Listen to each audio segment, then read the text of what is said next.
In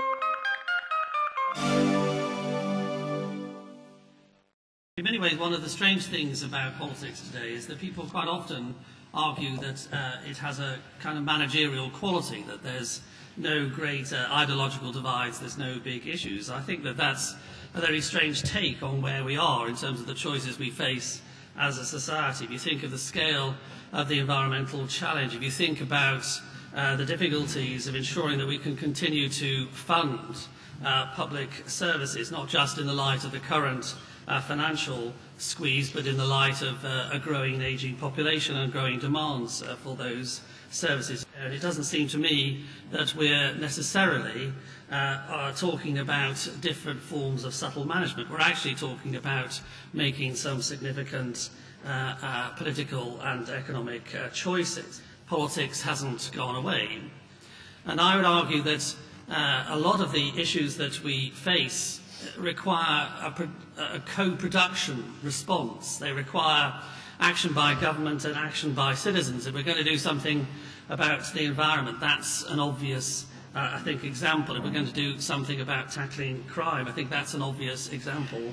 And this leads me to my second main point, which is that it does seem to me that it's entirely appropriate that governments and, to an extent, social scientists and citizens themselves take seriously some of the lessons from the new behavioural sciences, because I don't think it is easy to challenge the weight of evidence which backs the idea that we're not all rational calculating machines. We do misunderstand risk. We are influenced by social pressures and social norms, and I would add that we're also influenced by moral choices as well. And what that means is that if you want to intervene, you have to recognise the subtle range of motivations and cognitive pathways that people are going to travel down in response to whatever you do. And that means that you might need to step beyond simplistic introductions of laws which you hope people will obey, or taxes which you hope people will pay. If you're going to try and change behaviour, it seems to me entirely appropriate that you try and learn our lessons that have been hard won through experimental and other forms of social science over the last 50 or 60 years in terms of the real way that real people make decisions. So that leads me to my third point, which is that it seems to me there's nothing inherently wrong, therefore, in talking about lessons from behavioural science or talking about forms of nudging. It doesn't seem to me that there's a major philosophical or political question at stake in terms of deciding that you want to try and engage with citizens in a smarter way. It seems to me that when people say that they want to change people's choice architecture, this is, I think, a perfectly defendable position, since people's choice architecture is already currently being constructed, perhaps in an informal and an ad hoc way. To construct it in a more deliberate way seems to be not entirely inappropriate. We have all kinds of government interventions which are about trying to get us to do different things. It doesn't seem to me that these new practices, which may be more effective and inherently more problematic, they all require exactly the same process. Whether it's a tax, a regulation, a law, or a nudge is not the issue. The issue is whether they've been democratically and legitimately determined as a policy process. And the final point is that, for me, the biggest challenge of all is the actual practicalities. Citizens are cynical towards government, and government are cynical in terms of their manipulation and attitudes towards citizens. It's going to be very difficult to construct these new, smarter forms of intervention in that context of politics. In our country, where all but 4% of all tax revenue is actually raised by one person, the Chancellor of the Exchequer, I think that one big thing we could talk about our politics having over the next 10 years is much more decentralised structures. I think, as Gerry outlined there, we have this key equation that is critical right now on the subject of this talk. We have government on one side and its relationship with us, the citizens, the electorate. We have the web. We have the recession, we have huge challenges like the collapse of society, like climate change, and we of course have the ongoing irrelevance in some senses, or certainly the lack of membership of our political parties. And I think these are fundamentally changing that relationship. I think if we want to have a government which is open, transparent, risk-taking, innovative, able to respond to the tough challenges we now face, we as a society need to cut it some slack. We need to give it permission to fail. We need to allow them to do what entrepreneurs do, what Google does by issuing betas. Our current political culture doesn't really allow that. We also need to support government to be able to go with the flow of civic energy, citizen enthusiasm, as opposed to in a top-down fashion, assuming how people want to be involved or engaged. I think there's been two key moments when government has decided it wants to have a bit more of a collaborative relationship with citizens. I think the first one, in the 60s and the 70s, was driven by the new issues such as civil rights, feminism, environmentalism. There were these campaigning organisations that government wanted to find a way of letting in. That largely quieted them down in the 80s. There were all kinds of reasons for that.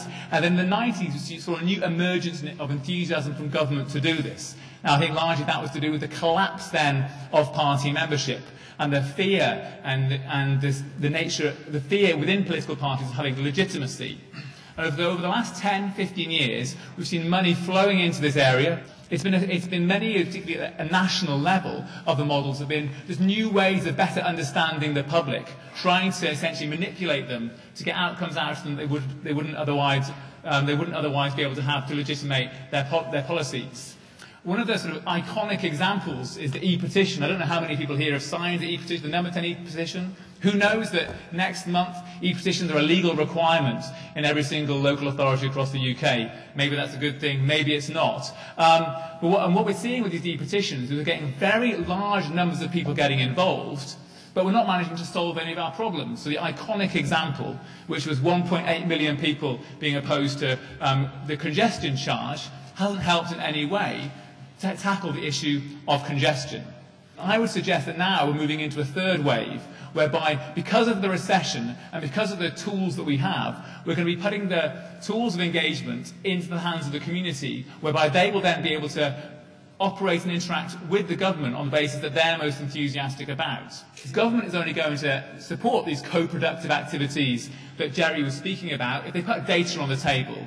If they actually say, look, we don't know how to solve the issue of climate change, health services, if we have that honest conversation. So we as civil society need to give them permission to be honest. But at the same time, we need government to have a much more open, transparent relationship with us and not assume how we wish to be involved. Thanks. I've studied a lot of these behavioural sciences and the way they connect with social policy. And I'm quite sceptical about the power of nudge and the extent to which nudge-style policies can be used to shape behaviour. That's because they only really work on very simple behaviours. For example, doing something like joining the organ donation scheme is a simple choice. If you have auto opt-in instead of opting in yourself, you're likely to get more people opted into that scheme. But most behaviours are just not that simple. So I think the remit of nudge is going to be quite limited. But what I would worry about is that, anecdotally, when I've gone to hang out with civil servants in the Cabinet Office, they're really scarily into using the new behavioural sciences to sort of basically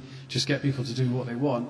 And they've kind of forgotten that nudge is based on libertarian paternalism, which is supposed to be the idea that you shape choice without taking away free choice. Well, they've just completely forgotten that aspect to it, and it's just let's shape as many choices as we can. Now, politically, our system grew up as a tribal system. It's a party system. You're supposed to join a party because you believe in a sort of bundle of core policies. If you're a Tory, you believe in free markets, and you've sort of got some kind of sensibility towards others where you believe they should be entrepreneurial and strive to do things. And then if free markets go wrong, you're consistently fine with that, and that's okay. People just have to learn their lesson and pick themselves up. If you're a traditional Labour supporter, you probably start from the position of feeling a fellow feeling with your fellow citizens. You'll feel solidarity with them. You care about inequality, so therefore you want a welfare state to protect people against the iniquities of a market system. But people just aren't that philosophically consistent. If people were that tribally consistent, they wouldn't have learned from history, and they wouldn't be intelligent. And they are intelligent, and they do learn from history.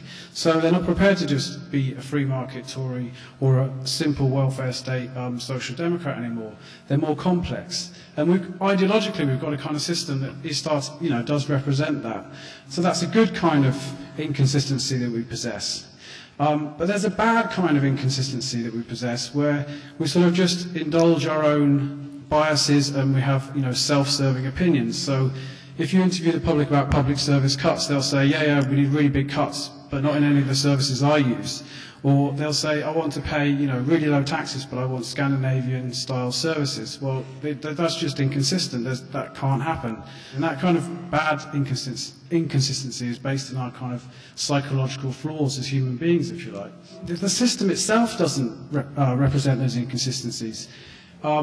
When we go online, we can vote for petitions, vote on petitions, we can rate things, we can vote in Britain's Got Talent. We're used to having our single issue opinions respected all over the place, and the political system doesn't allow that at all. So I would argue that if politicians want to engage the public better, and they need to engage that kind of good kind of inconsistency where we've got lots of different opinions that some might be sort of, free market, some might be social democrat, whatever. And we've got a bundle of those opinions and we want them represented. So I think that somewhere along the line, there has to be some kind of reform of the voting system where single issues can be better represented. So if I'm pissed off with Labour, I can vote Green and actually get a Green politician in Parliament. But our own bad inconsistency, the fact that we want low taxes but great public services, we need to kind of face up to that ourselves. And I think the government needs to engage us more seriously and publicly in things like citizens' juries, where people would go away for maybe like 2 weeks or a month and every year and go through some really serious issues facing the country. And people should really engage in those debates, and they should learn through that process that they're not simple. And if there were killer policies out there, then politicians would have come up with them now because they want to win your vote. So I think we need to grow up a bit, and we need to have some kind of aspect to our political system where we can sort of, have a grown-up debate and realise that things are just not that easy, and we need to sort of iron out some of our own inconsistencies. And the image I'd like to give you is that we think of ourselves maybe as accountants just looking at information and making choices in a vacuum. And actually what we should think of ourselves as is more like a footballer. If I want to be a footballer and make a killer pass or a great run, I can't just choose to do that. I have to join a team, I have to train, I have to get myself fit, I have to get on with my coach, I have to get on with my teammates. It's something, I build up the capabilities and I can then make the choices. And I think we need to think much more about the way we think about education and rehabilitation in those terms. It's about building up capabilities, and there are that raises a lot of interesting questions, I think, which I haven't got time in my 5 minutes to go into, but yeah, that's it. I think the main problem we face today is not that the political elite doesn't know what we're thinking, it's that the political elite doesn't care what we think. It's becoming increasingly clear to me, anyway, that the political oligarchy which rules Britain looks upon the mass of the population as simply the targets of its latest various initiatives. It doesn't look at us as rational political actors whose minds should be engaged. It looks at us more as a kind of incomprehensible, inscrutable blob whose behaviour must be managed. It's not interested in what we think, it is only deeply concerned about how we behave. And I think we live under an elite which conceives of itself as an isolated bastion of liberalism, cosmopolitanism, tolerance, official anti-racism, and which conceives of everyone else as a kind of caricatured Daily Mail reader with base instincts and vulgar passions who must somehow be remade and remoulded. It's worth casting our minds back to the last general election in 2005, because by far the most revealing and memorable slogan from that election was the Tory party poster which said, "Are you thinking what we're thinking?" And, there were all these posters around Britain saying, "Are you thinking what we're thinking?" And then it was followed by, "Immigration has gone too far," or "The education system isn't up to scratch," and various other things. And there were two very revealing things about those posters. First, they revealed that the political class hasn't got a clue what we are thinking. The Tory party was basically crying out, "What the hell are you people thinking? What is on your minds? Please give us some clue." It really captured the chasm that exists today between the rulers and the ruled. And the second revealing thing was the way in which liberal sections of the elite responded to those posters. Those posters really freaked out the liberal elite, who thought that the Tories might win by successfully tapping into the public's secret, weird, warped mindset. So one newspaper columnist said it was irresponsible for the Tories to try to connect with people's minds in this way, in what he described as our hypersensitive era of racism and immigration concerns. Another commentator said that every time he saw the posters, he was made really uncomfortable and thought to himself, well, what is the country really thinking? And he said that whatever it is thinking, he was really worried that the Tories might successfully exploit that and win the election on the back of it. And I think the fuss around those posters revealed both the political class's cluelessness about what we think and also its fear of what we think. So on one side we had the Tory party's incomprehension of the masses, and on the other side the liberal elite's fear of the masses, to such an extent that they would rather not know what we are thinking. And I think this attitude, this a priori assumption that we are all strange, unpredictable, cartoonish Daily Mail readers, now infuses mainstream politics. And the political elite really thinks of itself effectively as a superior race of liberals, and the rest of us are a kind of mongrel race of reactionaries. And just take an issue like the recession. What was the elite's first reaction to the recession? One of the first things that the new Labour government did was to publish a report called Real Help for Women, in which it promised to protect women from an expected rise in wife-beating. Baroness Scotland warned that domestic violence will rise with increased financial worries. Then the next thing the government did was launch a campaign against what one government minister described as credit crunch racism. Government officials said that the permanent and embittered underclass, which was their words, not mine, might take their anger out on ethnic minorities. And then the third thing the government did was to announce the creation of an army of therapists who would go around the country and deal with what the government called the epidemic of anxiety that would spring from the recession. And I think that's a very good example of the fact that the elite is not remotely interested in what you think about the recession or the economy or capitalism. It is only concerned with controlling your inner Daily Mail demon. And I think you see this in virtually every political issue today, from immigration to terrorism, from the recession to the workplace. The political oligarchy doesn't care what we actually think about any of those important issues. It is only concerned with regulating our passions in relation to them, with managing our behaviour, and with bestowing some of its enlightened cosmopolitanism onto the moronic masses. And nowhere is this clearer than in the growth of the politics of the brain, in the growth of the nudge industry, in the growth of all that psychosocial nonsense, which unfortunately we've already heard people talking about, and which all of the parties have bought into. And this politics of behaviour, as they openly and shamelessly call it, this idea that people can be nudged into new forms of behaviour by having their brains massaged in a certain way, is actually built on the premise that we are not rational beings who should be engaged with, that we are not people who can be won over or convinced with arguments, but rather are just things that can be remade in the elite's image. And I think it's all extremely Orwellian, firstly because it involves doublespeak. We've already heard someone use the phrase libertarian paternalism, which really reminds me of freedom is slavery. And it's also Orwellian because the whole project brings to mind, for me, O'Brien, the torturer in George Orwell's 1984, who says to Winston, "We create human nature, men are infinitely malleable." But we are not infinitely malleable. We are not putty for the elite to play around with as they see fit. And I think we should go into this general election telling the elite that the grey matter in our heads is off limits, our personal relationships are off limits, our homes and our personal lives and all the other arenas in which they think we're doing weird, wacky stuff are off limits. And they can engage with us as free, rational beings who have lots of ideas, or they cannot engage with us at all. Regardless of whether I'm a rational being or not, or whether I make my choices on the basis of the phases of the moon or my personal predilection of the moment, only to be changed next week, what makes it legitimate for other people to take those choices for me? My name is Peter Lloyd. My question relates to whether or not the new behavioural science and things like cognitive pathways are in fact leading us down the route of lying, political lying. And I'm going to use the example of a Health Select Committee report in 2004 that highlighted obesity in children.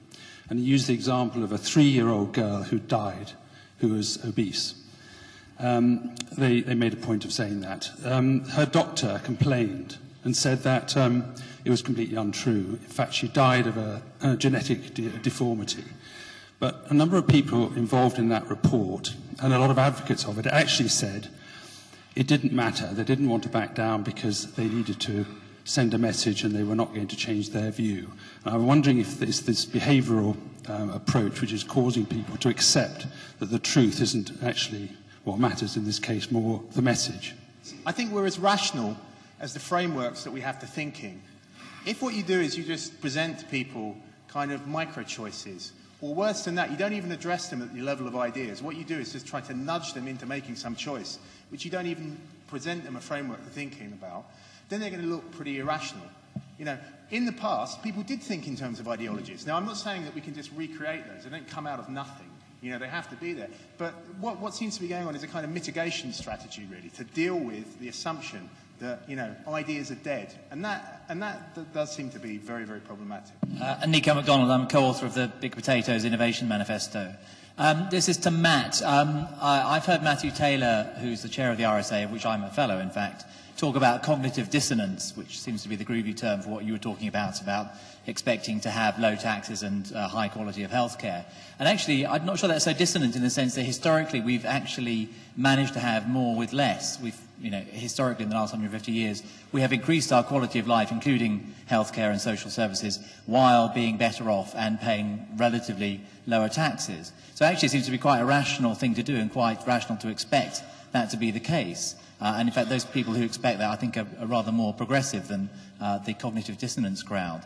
And as a big potato, I argue that we actually need to create more wealth in order to be able to do that. And that's part of the problem at the moment. We're not innovating sufficiently to create more wealth. And we're trying to adjust to that by telling people to adjust their expectations, essentially.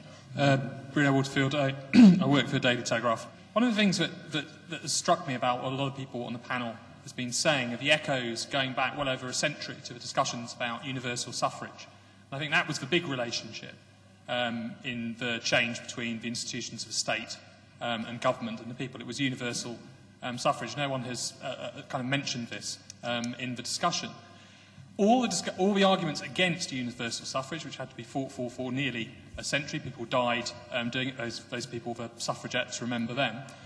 All of the arguments against universal suffrage revolved on the psychological flaws of the great unwashed, women, etc. The property qualification wasn't just there because these people were rich. The property qualification was seen as a behavioural indicator of someone's worth, that someone was thrifty, someone had accumulated property, that they were a decent, law-abiding, well-behaving citizen. So it seems to me that you're actually resurrecting, through this behavioural debate, some rather unpleasant spectres from the pre-democratic past. I think Brendan's view is too conspiratorial. I have to say that my experience of elites is that they're about as muddled and confused in their thinking as the vast majority of members of the public that I actually meet as well. So the argument from the point of view of the behavioural sciences is really actually quite an old argument in a way, although it's been taken up more recently. It isn't that we're not rational, it is that we are boundedly rational, that we don't react perfectly and effectively to the information that we receive, that the crucial difficulty for human beings all the time is to know what to pay attention to and to know how to pay attention to the relevant information in order to enable them to make the right decisions. This seems to me to be a profound insight, and the work that's come out of social psychology and in other areas, I think, demonstrates that in real decision-making situations, people do behave in that kind of boundedly rational way, and they are deeply affected not only by these cognitive pathways, but also by the social constructions and the environments in which they're operating in. And at the same time, I think that people are influenced by moral issues and concerns as well. So those of us that actually tend to think there might be something in this way of thinking actually thought we were attacking the narrow, rational, self-interested economistic models which actually do drive the vast majority of utilitarian-based decision-making which governments actually do. It's saying, instead, shouldn't we actually look at the way that real people make decisions? Well, we are systematically rational on a few things. That's what behavioural economics is about. For example, loss aversion. It can be predicted across populations that we will all, avert loss. But that doesn't mean we're irrational as people, because we're not one-dimensional. We can be rational about one thing and irrational about another. So the assumption that we're systematically irrational means we're not rational at all is kind of premised on the wrong conception of a subject. Basically, when people say, so how do I make my decisions in supermarkets? They say, oh, well, I know what I like and that kind of stuff. And then they look at what advertising they watched that week, and basically you buy what advertising you've seen. And there's been a huge amount of research which shows that we do seem to behave as highly irrational beings. Now, I'm quite a hardcore environmentalist. I'm wearing a Hugo Boss suit, a pair of diesel jeans, I fly all around the world. My behaviour, is highly irrational. And so I personally come from a perspective whereby I am very much in favour of governments that I am in favour and support of essentially instrumentally pushing me in a direction where I'm more likely to behave in a way that is appropriate. And again, I support completely Gerry's view that governments themselves are nowhere near as conspiratorial as Brendan was saying, although I do believe that there is a subconscious conspiracy that exists between both government and the media. And I think we can see the way in which the government sort of turned very much against Brown when he decided not to go for the election a couple of years ago. And basically the media, who love an election, thought, OK, we're going to go for him now. And that was largely a subconscious decision within that sector to do that. So I think it's almost like it's an Alcoholics Anonymous session. I think we have to all acknowledge that we are partially rational and highly irrational beings, and then operate in that function. Otherwise, we are allowing the forces of capitalism and materialism, armed with neuro-linguistic programming, effective marketing, massive budgets, to force us in directions without being properly armed to compete with that. Well, I'd like to just entertain the idea that maybe Gerry and Matt are being irrational in their proposals, or is it only their critics and the rest of the population that is irrational, and they are perfectly rational, of course? On the question of whether I think there's a conspiracy going on here, I didn't say anything about a conspiracy. And in fact, I think that's quite an old trick, actually. If anyone criticises the elite, people say, oh, you're being conspiratorial. There's no such thing as the elite. It's just a mix of these kind of groovy people all doing different things. That's quite an old criticism that people make. But there's nothing conspiratorial here. In fact, it is precisely the elite's isolation and its muddle, as Gerry calls it, and its confusion, which generates its insatiable lust for intervening in our lives and its kind of continual poking around in our private lives. It's precisely because it's out of control and so completely and utterly disconnected from the public. Recently the Tory party produced a report in which they said that 54% of teenage girls in some local community had become pregnant. 54%. But in fact, it was 5.4%. And everyone said, oh, it was just a typo, or we'll sack the researcher, and all that kind of stuff. But in fact, it was a really brilliant illustration of how utterly disconnected they are from the public, where they think 54% of teenagers in some community are walking around with pregnant or with babies. It's just, they don't know what's going on, and they just feel this constant desire to get stuck in there because they are so aloof. And it's always the most isolated regimes that are most fascinated with reshaping the mind and reshaping the brain and constantly intervening in our lives. For example, the Soviet Union branding dissent as a form of mental illness, which is, of course, been rehabilitated again today in the accusation of climate change denial, which is also a way of psychologizing dissent and treating it as a form of mental illness. And I think it's all not one way either. We're less than confident today in our own rational humanity. And our status as human beings and not just great apes. So I think that there can be a sense in which the patronising contempt is matched from our side with a lack of faith in our consciousness. I think we need to stress on our wants and needs rather than our likes and dislikes to try and get into a better relationship between the subject and the objective world. The question in the back of my mind was, what if there is no we? We're talking as if there was a government and a public. But what if there was no public? When people say, we know what you're thinking, what if we're not really thinking anything or any one thing? And that might explain why these elites were quite so at odds, because they're struggling with an inherited 19th century system of representation that assumes a people underneath it with clarified and clear interests. The point is not about whether in general human beings are rational or they're not rational or what guides our decisions. The point about politics is it's people asserting their interest, their will, and saying, I want this. This is what I want. And you can say that the congestion charge petition was irrational because it didn't solve the problem of congestion. It solved the problem of congestion charge, which was the thing that people didn't want. And that was a community of interest which said, we do not want this, and it asserted itself. Now, politicians aren't going to change their view of us out of the goodness of their heart. They're not going to suddenly be won over by our arguments. They're going to be won over because we assert ourselves as communities of interest and demand that they respect us. Suffragettes asserted themselves as a community of interest. The politicians had all their theories about them, and those theories would have held, but they threw themselves in the road and said, you respect us as individuals. And that's how we assert ourselves, and that's how we change our views of us. And, you know, through all the argument in the world won't change that. I think back to the 19th century when the elites in that time had the same problem of trying to deal with this kind of great mass of people that they had no control over or no influence on. And they sort of, the scientists of the time came up with, like social Darwinists, for example, or phrenologists came up with arguments that the elites, or came up with scientific developments that the elites could then use to try and explain the existence of these people. They were basically biologically inferior. And in a sense, we're recreating that today.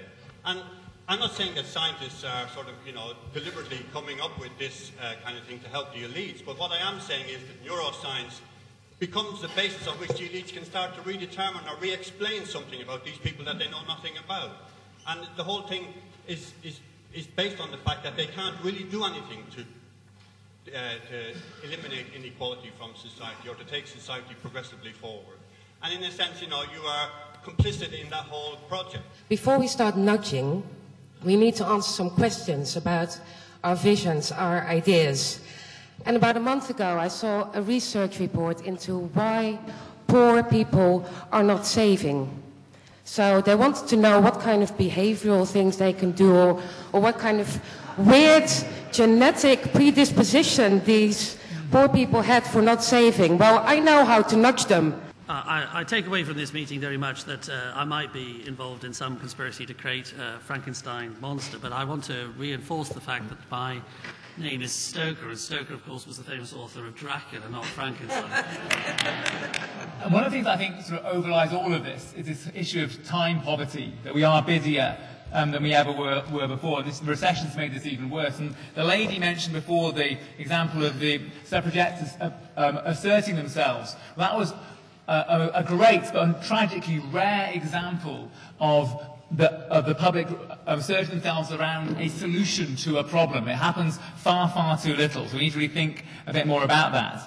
And then then supporting, I think, Brendan's point towards the end. I think he's absolutely right when he talks about as elites get further away from the public, they become more detached, they understand them less, etc., etc. So I think, you know, we have to really take a hard look at whether our current government structures can work in the climate we're operating within. I think anyone who's interested in this stuff shouldn't overstate it. I accept that, and it's not the answer to it. It's not the answer to everything. I don't think anyone here is saying it is. So I don't quite see the argument going on. But anyway, I'm worried that we're now entering an era, a tyranny of rationalism, or a tyranny of pseudo-rationalism, because all we ever hear about is information, evidence, processing facts. You know, and this represents a real narrowing of the political sphere. So I think we should defend passion, fury, anger, greed, which is how our desires are now labelled, sadness rather than happiness, because sadness is often the trigger for action. And I think the demonisation of those emotions really represents, as irrational, really represents a denigration of the political being itself. And the problem we have today is that the elite really fears us and doesn't understand us, but it also desperately needs our votes in order to stay in power. So it's continually saying, vote, vote, vote, go to the postal, you know, post your votes, go to the shopping centre, whatever. And what we end up with is the fact that we are technically enfranchised, we have the vote, but we are politically disenfranchised because they don't trust us, they don't believe us, they don't want to really hear what we have to say.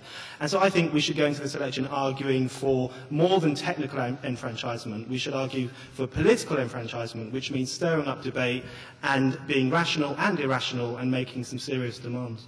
Okay, thanks.